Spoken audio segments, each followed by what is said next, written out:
Jadi ayol ikhwah, maksud dari penjelasan Abdullah bin Mas'ud bahwa asar ini telah diriwayatkan oleh Muhammad bin Waddah. Muhammad bin Waddah ini adalah seorang ulama yang menulis buku menjelaskan tentang bid'ah di dalam kitabnya yang beliau tuliskan dengan Al-Bid'ah wan Nahyu Anha. Bid'ah dan larangan dari bid'ah. Dan asar ini beliau riwayatkan dari Abdullah bin Mas'ud radhiyallahu anhu. Ya.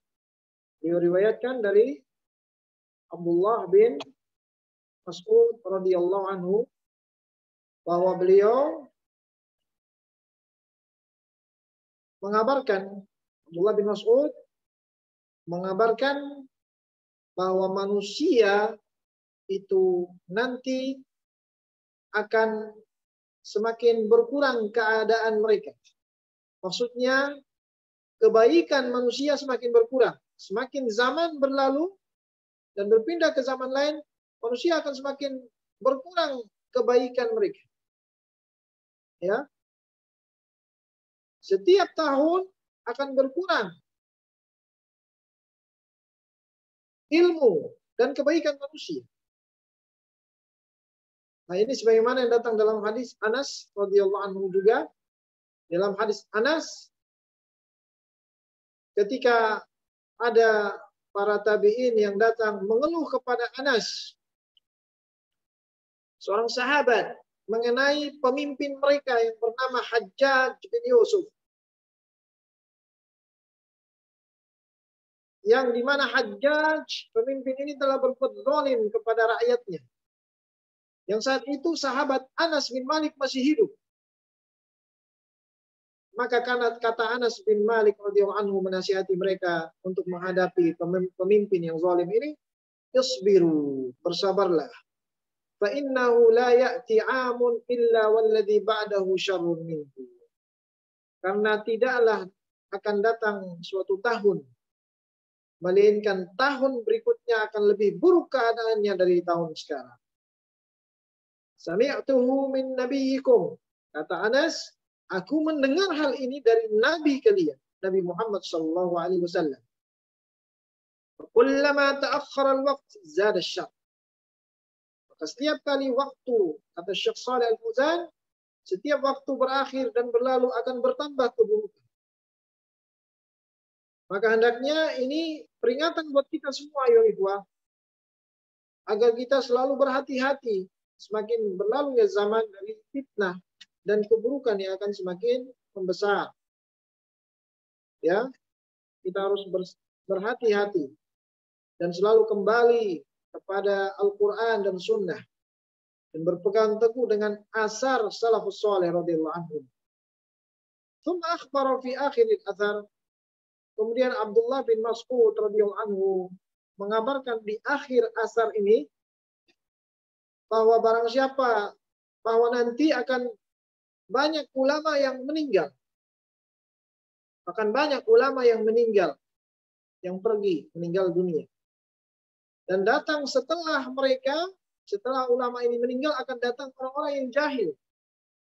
Orang-orang yang jahil ini, mereka berhukum dengan akal-akal mereka dan dengan pendapat mereka. Mereka tidak mengambil dari Al-Quran dan Sunnah. Mereka tidak memiliki ilmu. Dan tentunya ini dapat menyesatkan umat manusia. Ya, dan menyebabkan banyak umat yang celaka dan binasa karena kesesatan mereka. Ya. Karena mereka orang-orang jahil. Tidak mengetahui bagaimana bisa kembali kepada Al-Quran dan Sunnah Rasulullah Sallallahu Alaihi Wasallam. Al-Quran dan Sunnah ini kedua-duanya merupakan asas di dalam syariat Islam. Ya, Rasulullah Sallallahu Alaihi Wasallam bersabda juga, Inna Allah la yaqbidul ilma intiza'an yantazi'u minal ibad, walakin yaqbidul ilma biqabdil ulama, hatta idza lam yubqi 'aliman ittakhadha an-nasu ru'usan juhalan.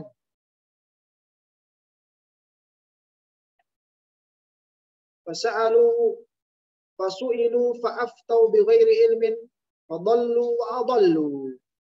Sesungguhnya Allah, Rasulullah bersabda, sesungguhnya Allah Subhanahu wa taala tidaklah mencabut ilmu atau mengangkat ilmu itu sekaligus diangkat oleh Allah, tidak, dari hambanya. Allah tidak mengangkat ilmu dari hambanya secara sekaligus.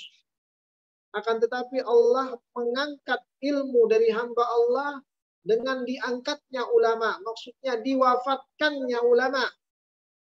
Sampai apabila telah tidak tertinggal lagi seorang ulama, tidak ada yang tertinggal lagi seorang ulama, maka manusia akan memilih para tokoh-tokoh yang jahil, ya, para pemimpin atau para tokoh-tokoh yang jahil terhadap agama Islam. Kemudian tokoh-tokoh tersebut ditanya tentang agama, maka mereka berfatwa tanpa ilmu, kata Rasulullah SAW. Fadallu wa adallu, maka mereka sesat dan menyesatkan. Ya, ini diantara khabar yang Rasulullah kabarkan, sesuatu yang akan datang nanti, dan ini pasti terjadi. Ya, bahwa ulama akan berguguran, akan terus berguguran. Maka kita, ya, sebagai Muslim yang mengetahui hal ini harus berusaha meraih ulama. Selama mereka masih ada, kita raih tangan mereka, kita kejar dan belajar ilmu agama dari mereka, belajar Al-Quran dan Sunnah sebelum mereka diangkat oleh Allah, sebelum mereka dipanggil oleh Allah Subhanahu Wa Taala. Kemudian manusia mengambil orang-orang jahil sebagai panutan mereka. Maka adanya ulama, ayol ikhwah, ini merupakan tanda kebaikan. Ya, adanya ulama di muka bumi ini merupakan tanda kebaikan. Sebaliknya, hilangnya ulama ini merupakan tanda keburukan, akan adanya keburukan. Ya.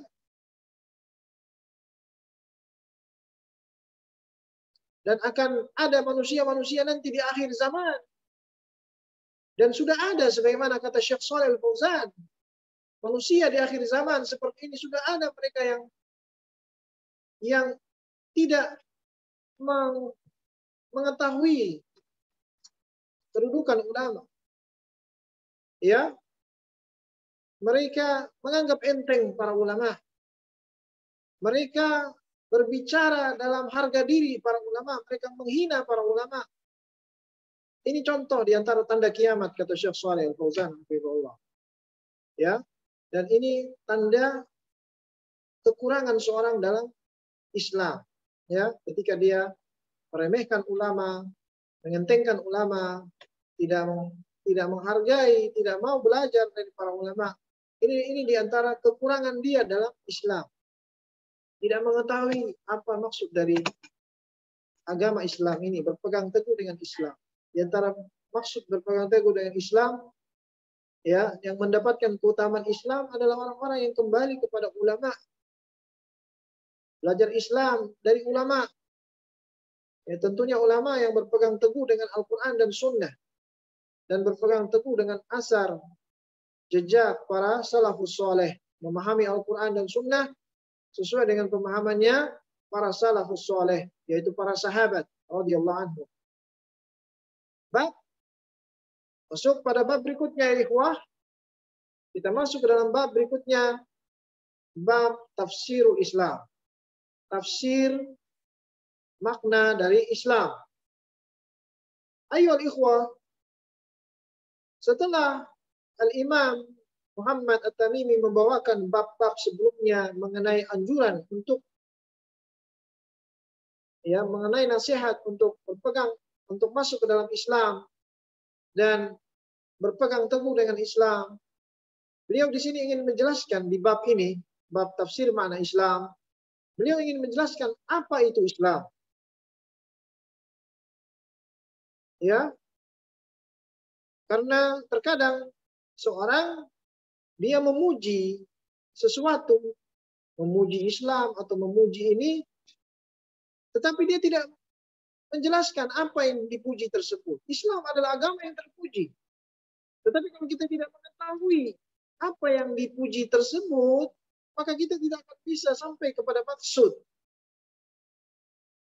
Maka hendaknya di sini Syekh akan menjelaskan tentang apa itu Islam.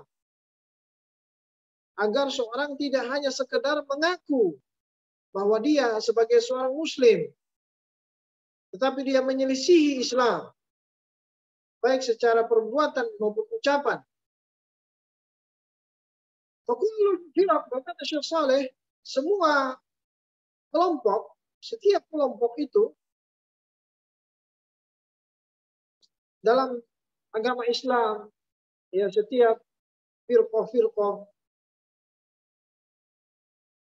jaringan-jaringan, kelompok-kelompok dalam Islam, itu mereka mengaku bahwa mereka berada di atas Islam. Dan mereka mengaku bahwa selain mereka tidak berada di atas Islam. Ya. Kalau kita tinggalkan perkara ini tanpa dijelaskan, kita biarkan kepada mereka yang mengaku sebagai Islam, tentu umat ini akan binasa. Tetapi Allah, di antara karunia Allah Subhanahu wa taala, Allah menjadikan Islam ini agama yang jelas. Agama yang sangat jelas. Maka berkata Syekh Saleh, Islam ini tidak hanya sekedar mengaku bahwa kita sebagai muslim. Tidak sekedar menyandarkan diri kepada agama Islam. Akan tetapi hakikat seorang muslim, hakikat dia adalah orang yang berpegang teguh dengan Islam. Berpegang teguh dengan agama Islam. Dan menjalankan Islam dengan baik. Maka sudah seyogianya kita, saya dan Anda untuk mengenal Islam dengan baik. Di dalam apa yang datang dalam kitab Allah Azza wa Jalla, Al-Quran. Atau sesuai dengan apa yang Allah sebutkan dalam Al-Quran. Dan sesuai yang dijelaskan oleh Nabi SAW dalam sunnah. Kita mengetahui Islam dari kedua ini. Dari Al-Quran dan sunnah. Dari sumbernya. Karena ini sumber yang menjelaskan tentang Islam, Al-Quran dan Sunnah. Kita tidak mengambil dari selain keduanya. Ya. Allah Subhanahu wa taala berfirman dalam ayat yang pertama, yaitu surat Ali Imran ayat 20. Allah berfirman, "Fa in hajjuka faqul aslamtu wajhiya lillahi wa man ittaba'an." Nah, ini maksud dari tafsir Islam, tafsir tentang Islam. Apa arti dari tafsir ayat ini?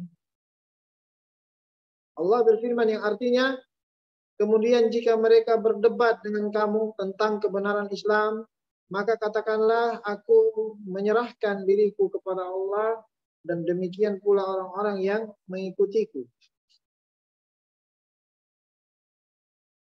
Maksudnya adalah jika mereka berdebat denganmu, artinya mereka orang-orang Nasrani. Ya, mereka orang-orang Nasrani, jika mereka berdebat denganmu, di sini Allah ingin menjelaskan tentang makna dari Islam. Bahwa Islam itu adalah aslamtu wajhiya lillah. Aku serahkan diriku kepada Allah. Aku hadapkan dan serahkan diriku kepada Allah. Nah, ini Islam.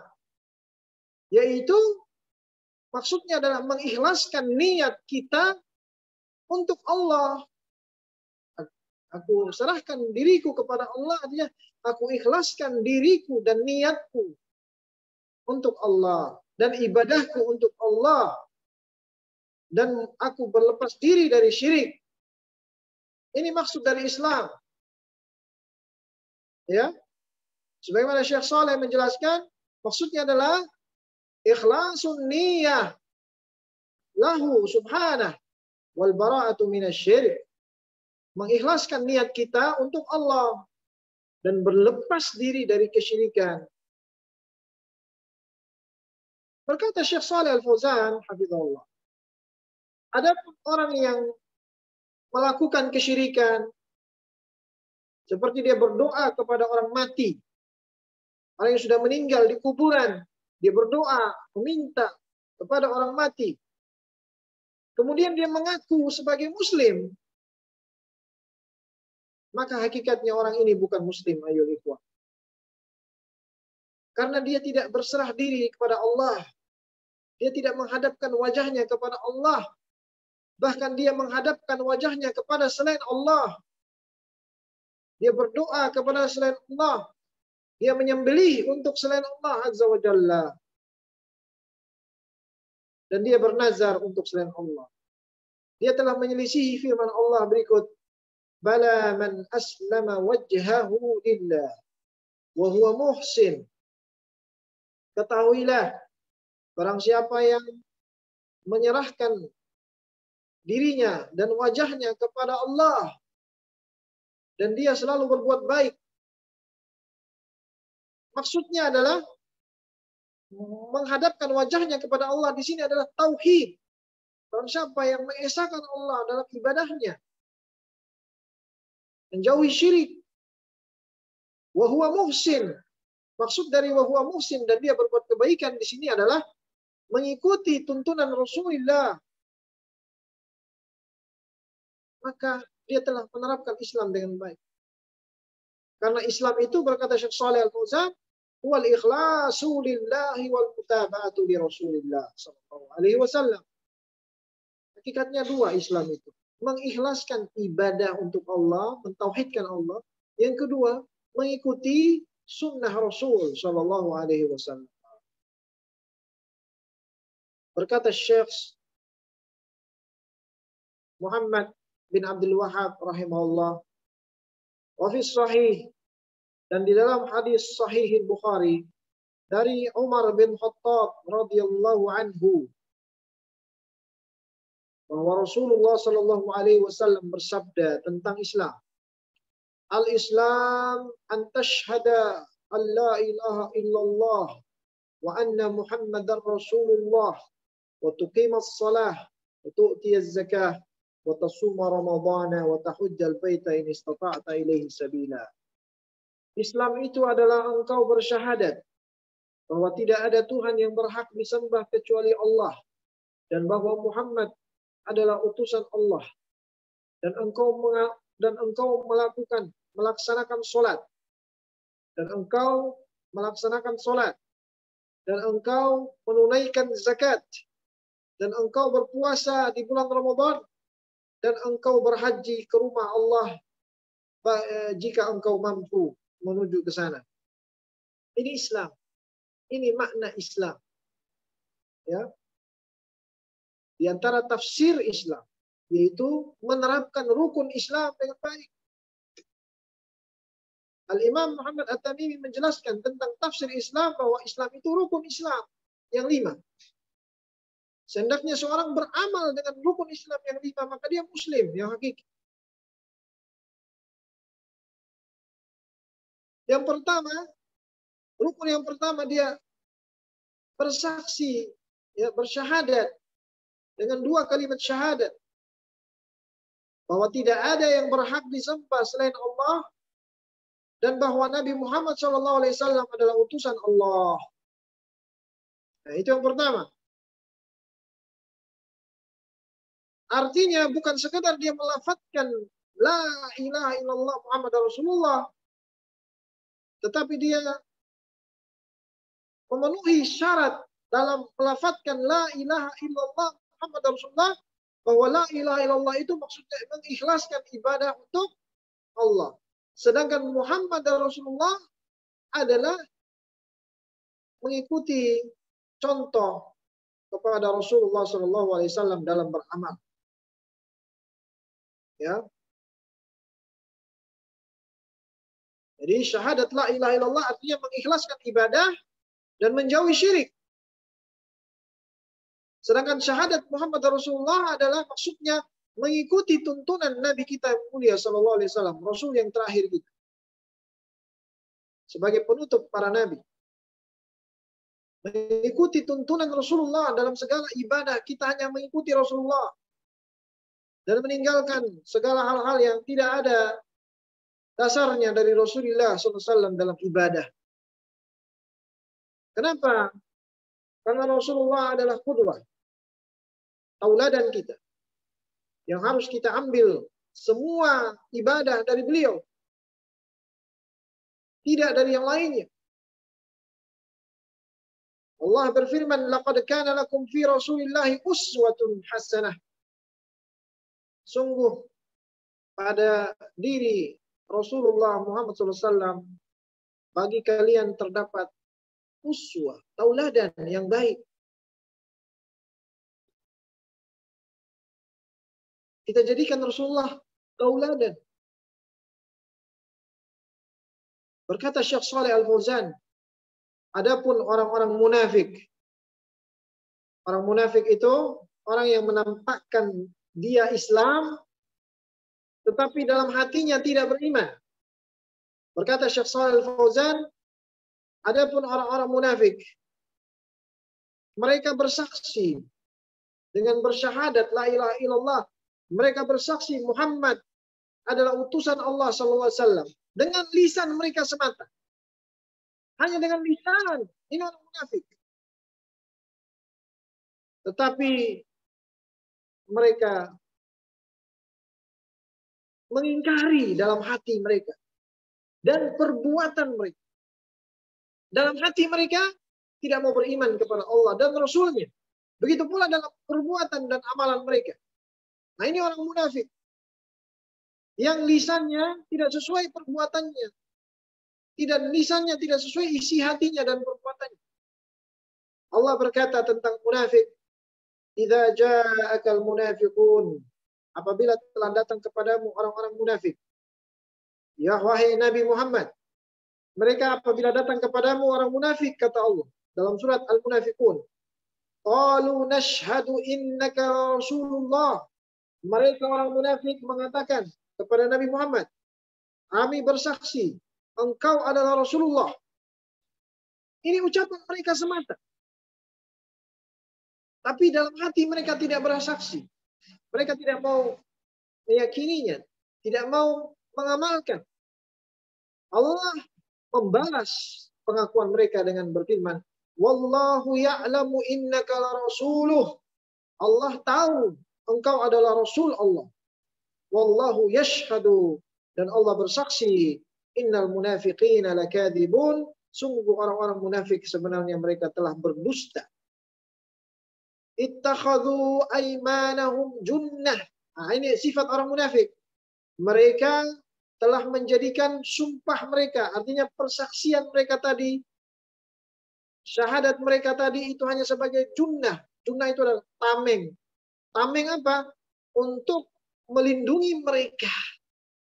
Ya, tameng untuk mereka bersembunyi di bawah naungan Islam. Tetapi sebenarnya mereka tidak beriman, na'udzubillah. Mereka tidak beriman kepada Rasulullah dengan hati mereka. Walaupun lisan mereka mengucapkannya. Maka menunjukkan bahwa yang diminta dari kita dalam Islam ini, ayyuhal ikhwah wal akhwat, imani wa rahimakumullah, bukan sekedar lafaz. Ya. Kalau kita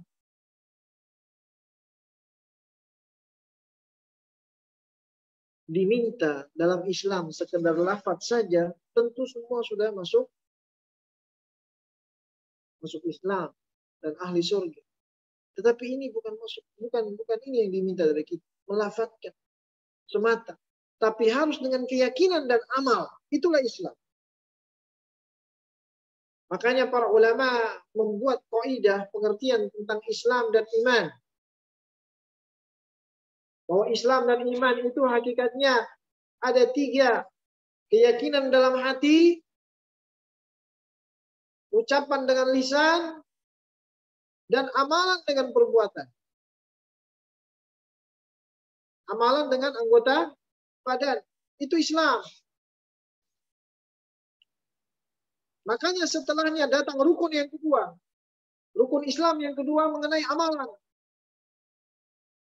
yaitu wa tuqimas shalah. Islam itu adalah engkau mengerjakan sholat. Itu Islam. Ya. Engkau mengerjakan sholat itu Islam.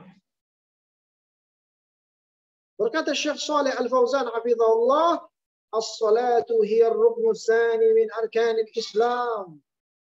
Salat adalah rukun kedua dari rukun-rukun Islam. Falladhi yashhadu an la ilaha illallah Muhammad Rasulullah. Barang siapa yang bersaksi bahwa tidak ada Tuhan yang berhak disembah selain Allah dan Muhammad adalah utusan Allah.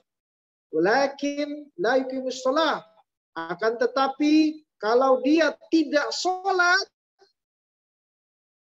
bal huwa tarikun laha muta'ammidan, bahkan dia meninggalkan sholat dengan sengaja,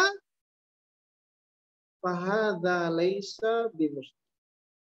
Maka orang ini, kata Syekh Shalih Al-Fauzan, bukan muslim. Sama sekali bukan Islam, bukan muslim. Walaupun KTP-nya muslim, dia bukan muslim jika dia meninggalkan sholat dengan sengaja. Ya, dia diakui muslim oleh masyarakat muslim. Tetapi kalau dia tinggalkan sholat dengan sengaja, dia bukan muslim, kata Syekh Shalih Al-Fauzan. Berhati-hatilah mengenai sholat ayat ikhwah. Sholat, Rasulullah SAW bersabda, al-ahdu alladhi bainana wa bainahumus sholah. Perjanjian antara kami dan mereka adalah masalah sholat. Perjanjian antara muslim dengan orang kafir, perjanjian mereka adalah masalah sholat. Faman tarakaha faqad kafara, kata Rasulullah. Barang siapa yang meninggalkan sholat dengan sengaja, sungguh dia telah kafir, kata Nabi SAW. Keluar dari Islam. Bahkan sebagian ulama lebih tegas di dalam menjelaskan orang yang meninggalkan sholat. Siapa yang meninggalkan sholat dengan sengaja? Berkata Syekh bin Baz dan Syekh Utsaimin rahimahullah, orang ini telah kafir, walaupun dia mengakui kewajiban sholat. Tapi dia tinggalkan dengan sengaja, dia kafir. Kemudian kalau dia meninggal dunia, berkata para ulama, tidak boleh dimandikan, tidak boleh disolatkan, tidak boleh dikafani, tidak boleh dikubur di pekuburan kaum muslimin. Bahkan jenazahnya dikubur di tempat di tempat lain yang jauh dari kuburan kaum muslimin. Alasannya karena dia bukan muslim. Ya. Tidak sah nikah dengan orang yang tidak sholat. Ya. Maka ulama sangat tegas dalam menjelaskan sholat. Karena perkara sholat ini perkara yang terus dibincangkan oleh para ulama mengenai bahayanya bagi orang yang meninggalkan. Bahaya bagi agamanya. Ya. Masalah yang kedua mengenai zakat. Rukun yang ketiga adalah zakat. Rasulullah bersabda, wa tu'tiyaz zakah. Islam itu adalah menunaikan zakat, membayar zakat. Ketika Allah mewajibkan zakat yang dikeluarkan dari orang kaya yang sudah mencapai nisab, hartanya telah melimpah dan telah mencapai nisab dan sudah mencapai dan memasuki haul, tahun berikutnya masih sampai nisab, maka wajib dia mengeluarkan zakat dari hartanya. Karena zakat ini bagian dari rukun Islam terbesar. Berkata Syekh Shalih Al-Fauzan, "Fala budda ma'as shalah min ada'iz zakah." Akan sudah seharusnya, sudah wajib bersama sholat, wajib menunaikan zakat. Kewajiban sholat, ada juga kewajiban zakat. Ini 3 kewajiban terbesar ya kawan. Bersyahadat, sholat, dan zakat.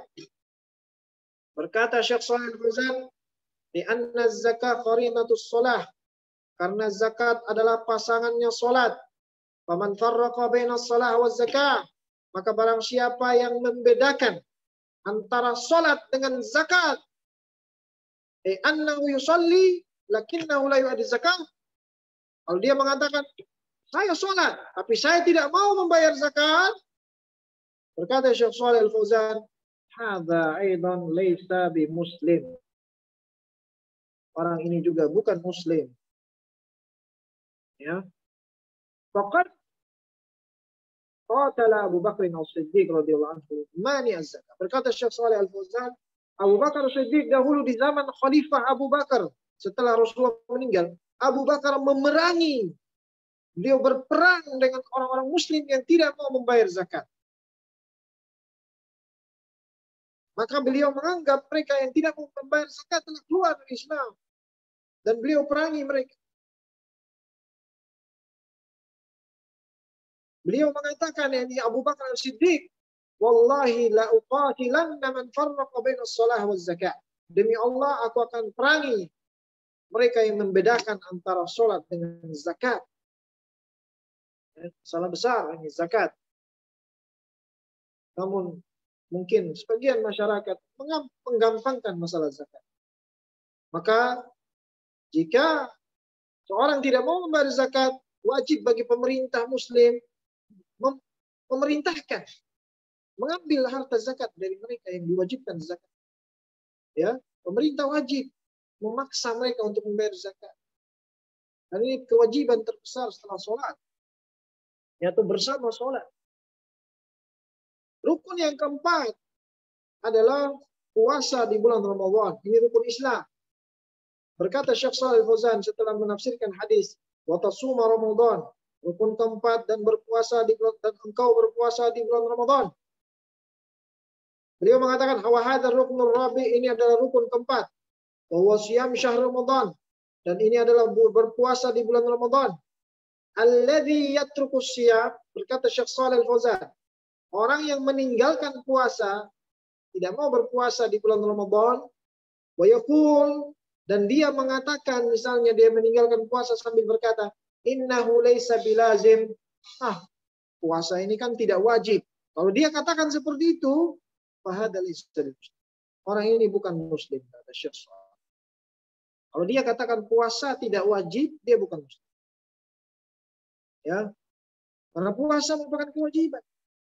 Kewajiban bagian dari rukun Islam yang wajib kita kerjakan.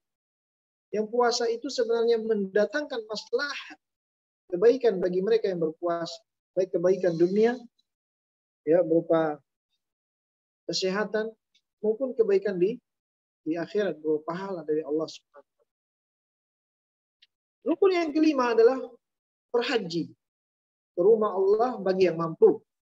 Rasulullah SAW bersabda, wa tahajjal baita in istata'ta ilaihi sabila, dan engkau berhaji ke rumah Allah jika engkau mampu, ya, dan memiliki jalan ke sana.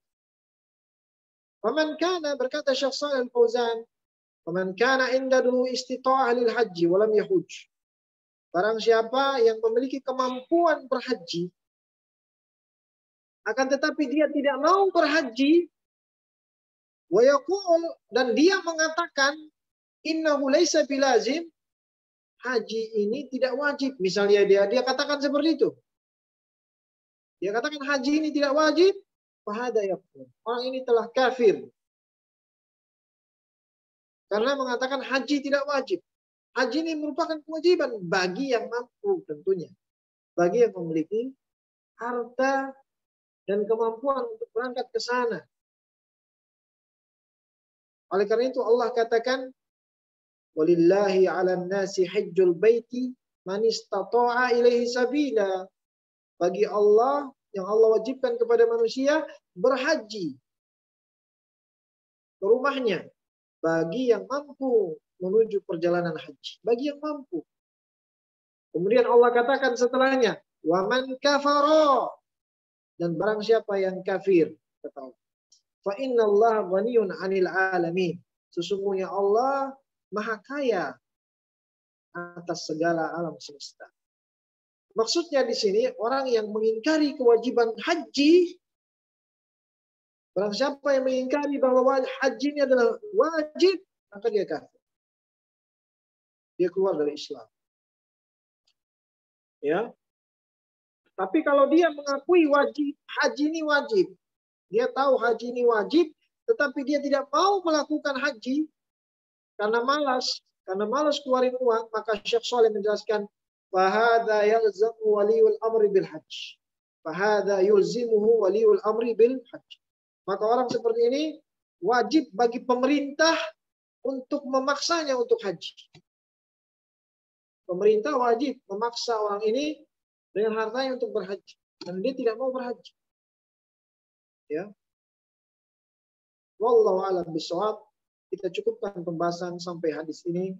Sallallahu wasallam ala Muhammad wa ala alihi wa sahbihi ajma'in.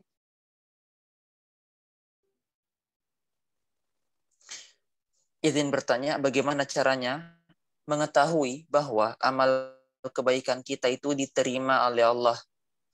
Maupun juga bagaimana caranya kita mengetahui bahwa Allah telah mengampuni dosa manusia? Dan bagaimana caranya agar ilmu yang telah kita peroleh dari ulama tidak mudah lupa pada diri kita? Jazakallahu khairan, Ustaz. Wa iyyakum barakallahu fikum. Pertanyaan yang bagus. Pertama, bagaimana kita mengetahui bahwa amalan kita telah diterima oleh Allah Subhanahu wa taala, dan bagaimana kita mengetahui bahwa dosa kita telah diampuni oleh Allah Azza wa Jalla. Pertama, kita ketahui bahwa amalan kita diterima oleh Allah Subhanahu wa taala ketika kita istiqomah di dalam beramal.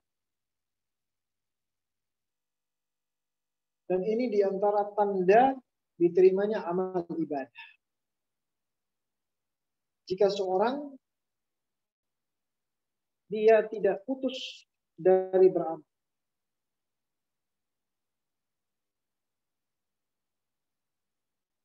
Bahkan semakin berjalannya hari, amalannya tidak pernah berhenti dan tidak berkurang. Bahkan semakin membaik keadaannya. Ini diantara tanda Allah benar-benar menerima amalannya. Contoh. Seorang ingin mengetahui bahwa puasanya diterima oleh Allah. Dan amalan-amalan ibadahnya di bulan Ramadan diterima oleh Allah. Maka lihatlah bagaimana setelah Ramadan dia. Di bulan Ramadan dia sholat wajib di masjid. Zuhur, asar, maghrib, isya, subuh di masjid. Bahkan yang sunnah tarawih di masjid.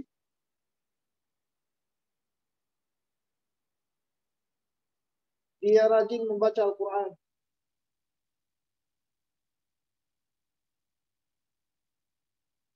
Dia meninggalkan dosa dan maksiat. Setelah bulan Ramadan berlalu, sholat berjamaahnya dia tinggalkan. Tidak lagi sholat berjamaah di masjid. Maksiat kembali dia lakukan. Ini merupakan tanda bahwa amalannya ditolak. Ya, ini sebagaimana dijelaskan oleh para ulama bahwa di antara firman Allah Subhanahu wa taala, Allah berfirman, "Hal jazaa'ul ihsani illal ihsan." Tidak ada balasan amalan kebaikan melainkan kebaikan setelahnya. Allah berfirman, "Hal jazaa'ul ihsan illal ihsan." Tidak ada balasan atas kebaikan melainkan kebaikan setelahnya. Maksudnya balasan atas amalan perbuatan seorang adalah dengan dia diberikan taufik untuk beramal dengan amalan yang sama berikutnya. Ini balasannya. Ketika dia di bulan Ramadan rajin sholat berjamaah di masjid, setelah Ramadan dia tetap sholat berjamaah. Di bulan Ramadan dia berhasil meninggalkan dosa ini dan itu. Setelah Ramadan dia meninggalkan. Ini adalah tanda diterima oleh Allah Azza wa Jalla. Namun, ya, Adapun tanda diterimanya taubat, misalnya dia bertaubat kepada Allah dari dosanya. Tanda diterimanya taubat dari dosanya adalah ketika dia tidak kembali kepada dosa tersebut. Ini tanda Allah menerimanya. Jika seorang dia tidak kembali lagi ke dalam dosa tersebut, ini tanda Allah menerima taubat.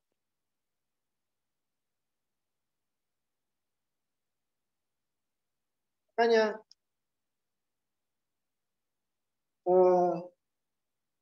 dalam hadis Rasulullah SAW jelaskan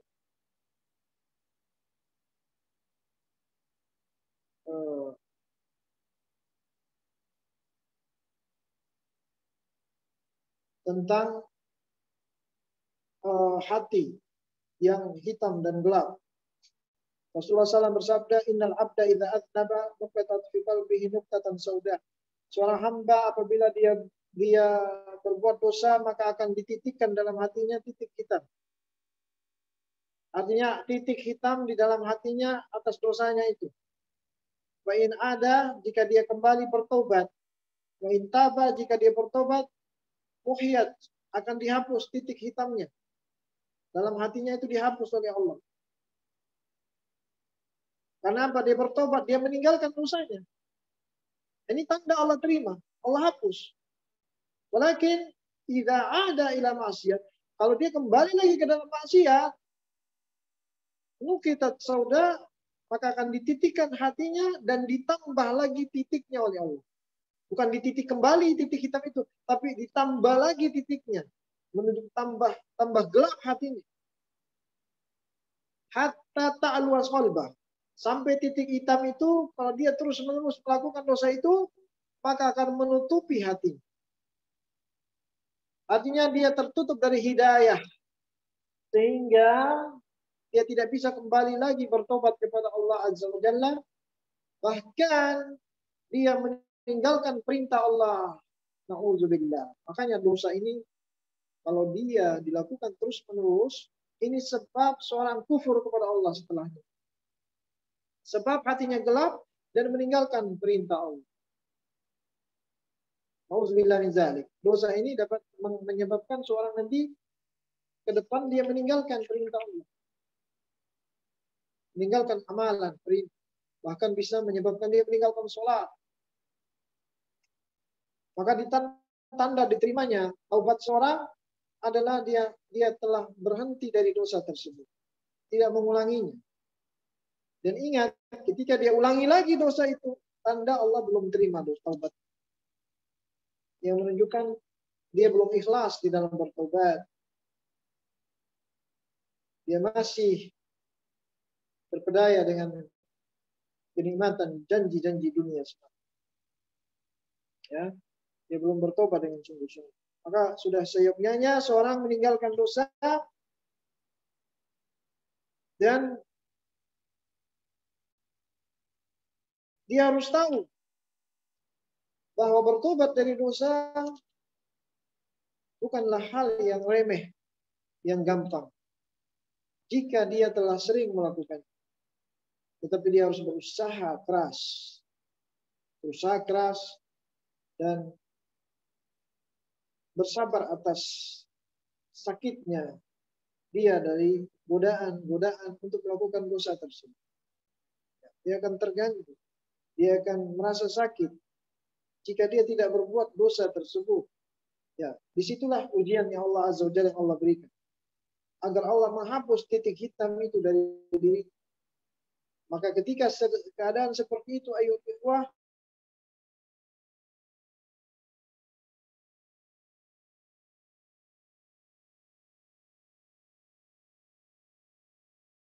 ya, segera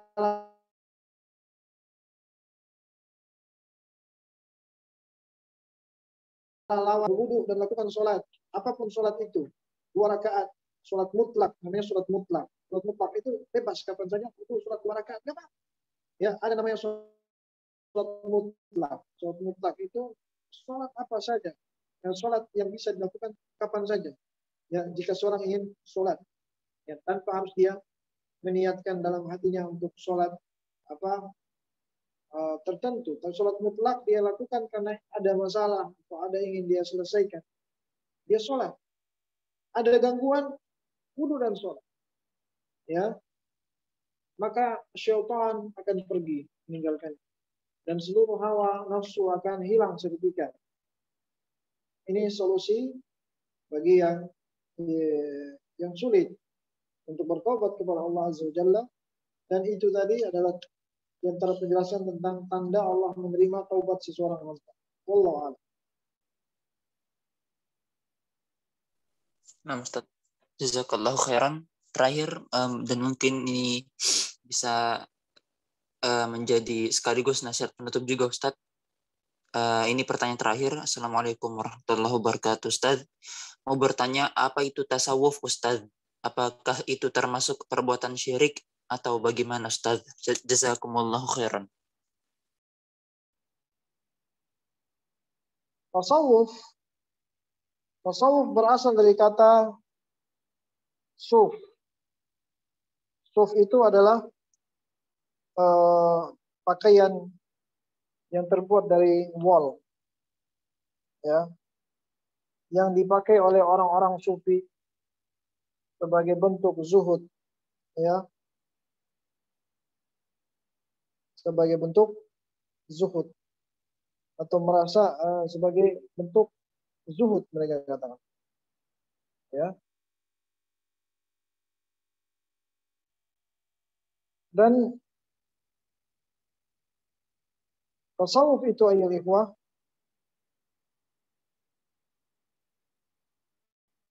dia adalah berasal dari Yunani, dari bahasa Yunani, Sufia, yang dipakai oleh orang Sufi,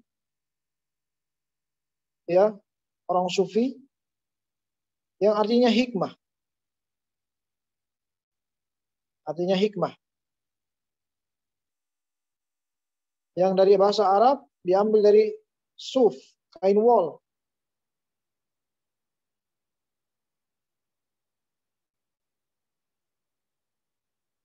Syekhul Islam Ibnu Taimiyah rahimahullah telah menjelaskan tentang hakikat tasawuf.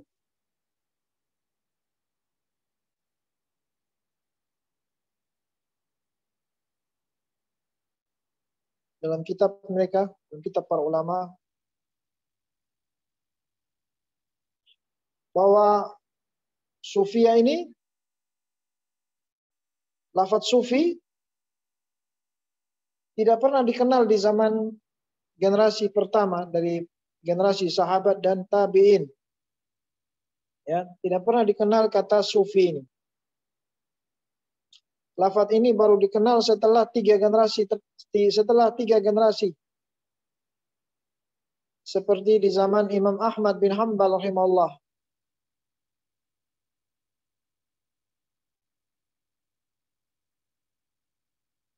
Dan lafadz ini merupakan lafadz yang baru, yang muncul di kota Baghdad atau Irak, yang dimana dari sana muncul sikap-sikap berlebihan dalam zuhud dan ibadah dari sebagian ahli ibadah, ya, seperti mereka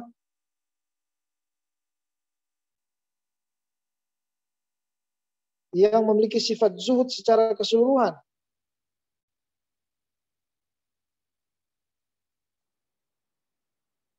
Sehingga mereka orang-orang ini meninggalkan dunia secara keseluruhan. Tidak mau mengambil dari dunia sedikit.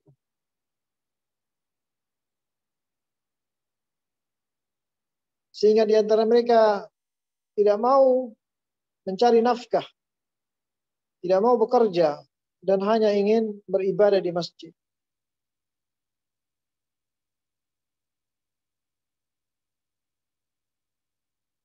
Dan ini tentunya berkata Syekhul Islam Ibnu Taimiyah rahimahullah, dan berkata Syekh Sabir At-Ta'imah, ini ajaran tasawuf hakikatnya diambil dari kaum Nasrani. kaum Kristen. Yang saat itu juga mereka memakai pakaian wol. Kemudian mereka zuhud terhadap dunia dan tidak menikah, tidak makan, tidak bekerja, ya, hanya sibuk beribadah di gereja mereka.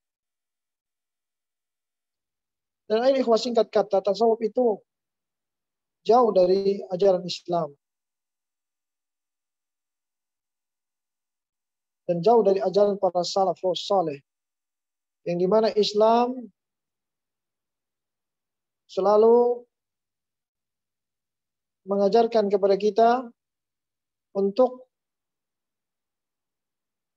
mengambil hak kita dalam ibadah kita. Ketika kita ibadah, kita disuruh makan oleh Allah, minum dan bekerja. Tidak diam di masjid atau tidak mau bekerja. Allah katakan dalam Al-Quran, فَإِذَا قُضِيَتِ الصَّلَاةُ فَانْتَشِرُوا فِي الْأَرْضِ. Apabila kalian telah selesaikan sholat Jumat, maka bertebaranlah di muka bumi. Wabtagu min fadlillah, mencarilah dari karunia Allah, dari rizki Allah, bekerjalah. Ya. Allah juga berfirman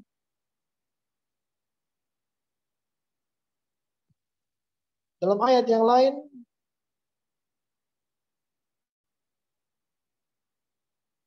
wala tansa nasibaka minad dunya. Ya. Wala tansa nasibak minad dunya wabtaghi fima ataqallahu ad-daral akhirah. Dan berharaplah apa yang Allah berikan kepadamu negeri akhirat. Wala tansa nasibaka minad dunya, dan janganlah engkau lupa hakmu dari dunia. Dari hak untuk makan, minum, bekerja, itu hak dunia kalian. Jangan lupa. Dari mencari nafkah. Tetapi ingat, tetap mengharapkan dari apa yang kita usahakan negeri akhirat. Jangan pekerjaan kita memalingkan kita dari kewajiban yang Allah wajibkan dan menjerumuskan kita ke dalam dosa. Itu maksud dari zuhud. Bukan yang diartikan oleh kaum sufi. Nah, kalau dikatakan apakah sufi atau tasawuf ada syiriknya? Ada, bertingkat-tingkat. Yang paling rendah adalah orang yang memahami salah tentang zuhud. Sedangkan di sana ada mereka yang telah sampai ke dalam derajat syirik. Seperti orang-orang tarekat. Dari kaum sufi, tarekat. Yang mengatakan bahwa jika seorang sudah sampai pada derajat derajat hakikat, ma'rifat, ya, tarekat, hakikat dan ma'rifat, jika dia sampai ke dalam derajat ma'rifat, maka dia telah bersatu dengan Allah. Dia sudah gugur kewajiban pada dirinya, sudah tidak wajib sholat, sudah tidak wajib puasa, tidak wajib haji.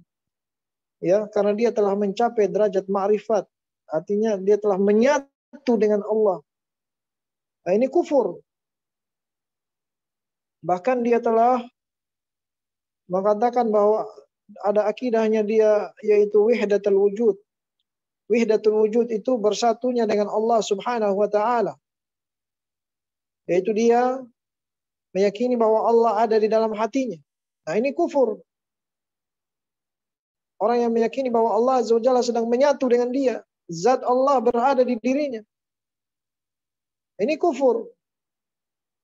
Ya. Sehingga dia memanggil dirinya dengan Allah Azza wa Jalla.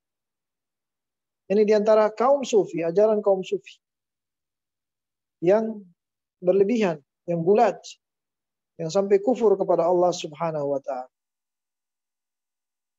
Maka tasawuf ini jauh dari akidah para salafus soleh, karena munculnya akidah tersebut atau keyakinan tersebut datang setelah zaman 3 generasi pertama. Setelah 3 generasi pertama, setelah sahabat tabi'in dan tabi'ut tabi'in, muncullah orang-orang yang gulu dalam zuhud. Ya, berlebih-lebihan dalam menyikapi zuhud. Dan tanda-tanda ini sebenarnya sudah ada di zaman Nabi Shallallahu Alaihi Wasallam. Yang pada itu saat itu ada 3 orang yang mendatangi istri Nabi. 3 orang lelaki datang kepada istri Nabi Shallallahu Alaihi Wasallam. Mereka ingin bertanya tentang bagaimana ibadahnya Rasulullah Shallallahu Alaihi Wasallam. Maka istrinya Rasulullah SAW menjawab tentang ibadahnya Rasulullah seperti ini dan seperti itu. Sehingga mereka bertiga ini menganggap enteng ibadah mereka. Ya, aina nahnu min Rasulillah.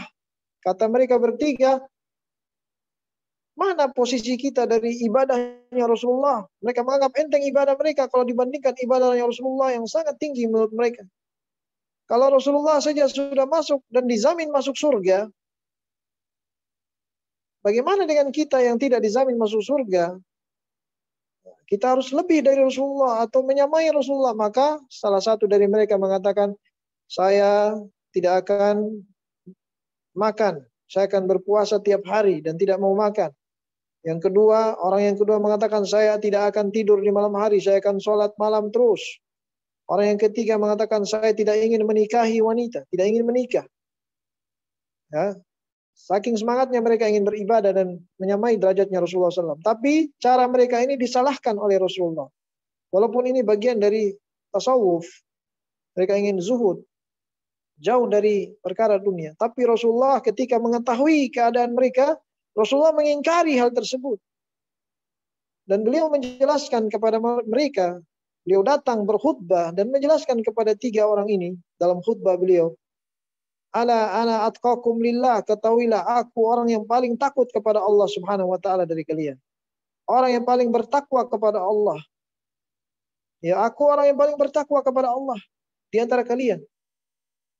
Walakin akan tetapi aku asumu wa uftir, aku berpuasa dan aku juga berbuka.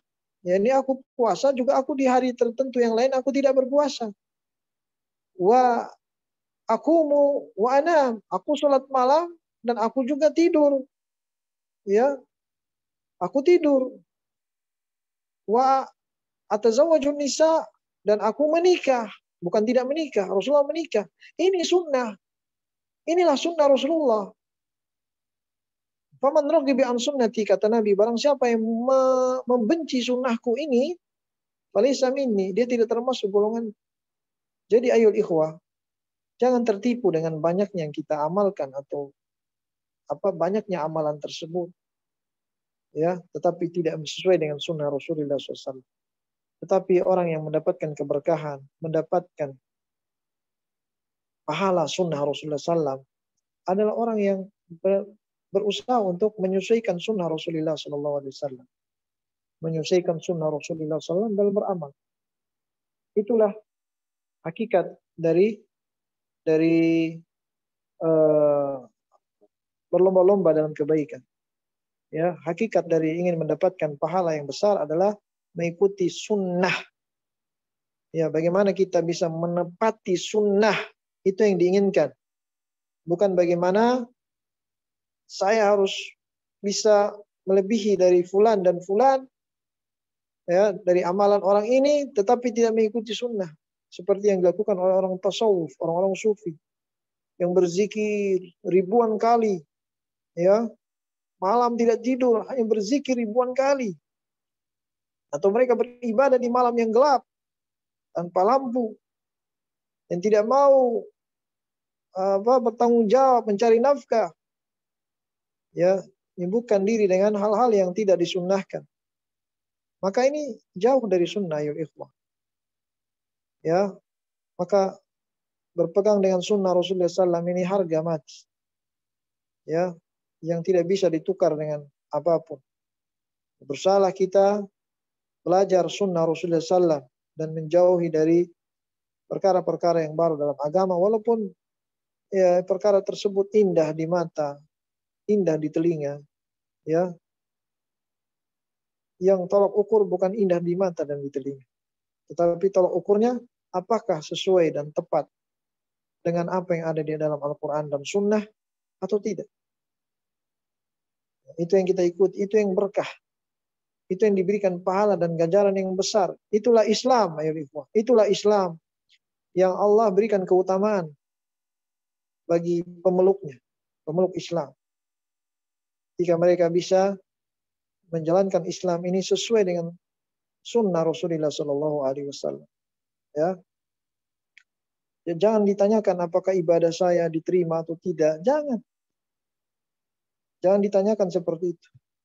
Tetapi jalankanlah Islam sesuai sunnah dan yakinlah jika istiqomah Allah menerima amal tersebut, insya Allah.